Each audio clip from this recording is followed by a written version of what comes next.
तमाम सहाफ़ी बिरादरी के मीडिया के शेर बहादुर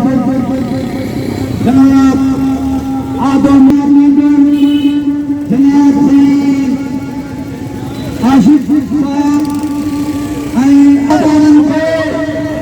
मीडिया वाला पाकिस्तान का वफादार नेताओं के बहादुरी में सलाम करते हैं।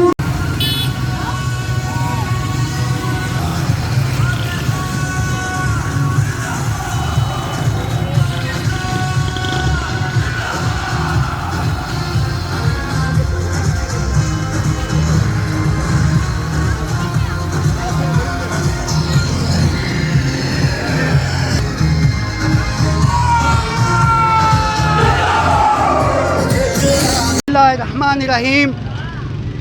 अजोको ॾींहुं 14 अगस्त एक तारीख़ी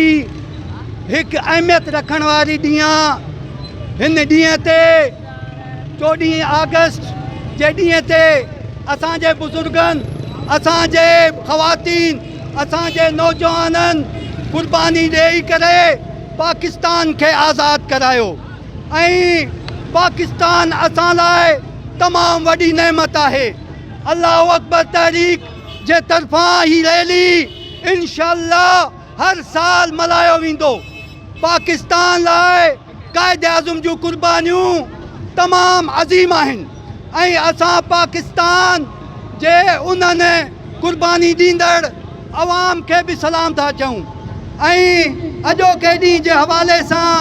मां मीडिया के भी सलाम तो कयां, मीडिया जे जुरत के सलाम तो कयां त हिन गर्मीअ में हिन बारिश में भी मीडिया वाला साथी भान सईदाबाद के प्रेस क्लब असां सां गॾु आहे। सलाम आहे तव्हांखे शेर बहादुर सहाफ़िन के सलाम आहे भान सईदाबाद प्रेस क्लब जे। अज 14 अगस्त ते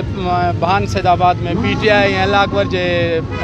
पैनल सां गॾु असां ही रैली कढी आहे 14 अगस्त के हवाले से अल्लाह अकबर पैनल PTI भान सईदाबाद PTI जामशोरो तालको 7 शरीफ असां सां गॾु आहे इन रैली में 14 अगस्त के हवाले से जी।